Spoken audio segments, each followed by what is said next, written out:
आणि अशा परिस्थितीत जर आपण विरोधी पक्षाच्या खासदारला जर मतदान केलं तर आपला जो जिल्हा 25-30 वर्ष मागे गेलेला आहे तो एकदा परत पाठीमागे येईल। त्यामुळे कुठल्याही जातीपातीचा विचार न करता येणाऱ्या निवडणुकीमध्ये संदीपांजी भुमरे पाटील यांना प्रचंड बहुमताने आमचे मित्र दिलीप पाटील बनकर यांचंही आगमन झालेलं आहे, त्यांचंही या ठिकाणी स्वागत आहे। त्यांना अशी विनंती करतो आल्याबरोबर दिलीप नानांना आपण आपलं मनोगत व्यक्त करावं।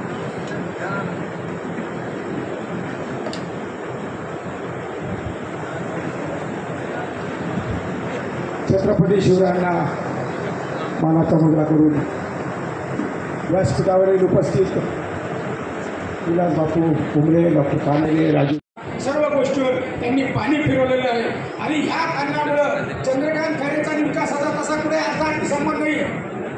चंद्रकांत खैरे आणि विकास हे कधी म्हणजे बोलायला सुद्धा जड जातं आणि आजच्या परिस्थितीमध्ये त्यांनी 20 वर्ष या जिल्ह्याचं खासदारकी भोगलेली आहे। त्या 20 वर्षात त्यांनी कुठेही सर्वसामान्य माणसाला दिलासा मिळेल किंवा या जिल्ह्याचं नाव उंचावेल असं एकही काम त्यांनी केलेलं नाही। त्याच्यामुळे त्यांना मतं मागण्याचा अधिकार नाही।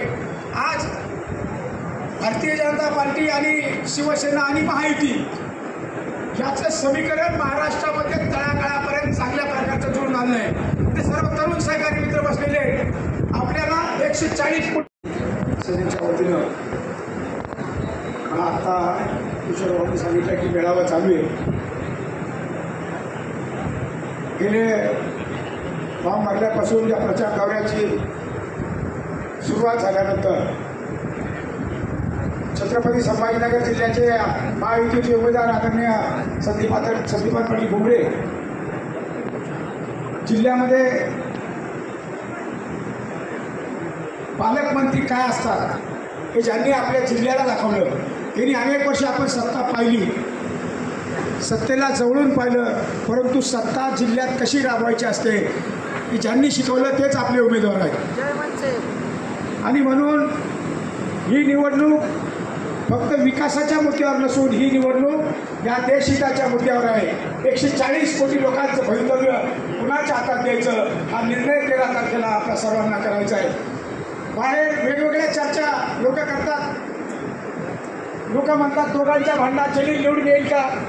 आता मी ग्रामीण भागात फिरतोय म्हणून सांगतोय तुम्हाला, जलील पुढे निवडून येण्याचा विषयच नाही। मागच्या वेळेस प्रकाश आंबेडकर साहेबांनी त्याला साथ दिली होती आणि त्यांनी 1.25 लाख ते 1.5 लाख मतं त्या दलित समाजाची मिळवली होती, म्हणून ते विजयापर्यंत गेला होता। असं कुठलंही समीकरण नाही की चंद्रकांत खैरेला लोक मतदान करतील।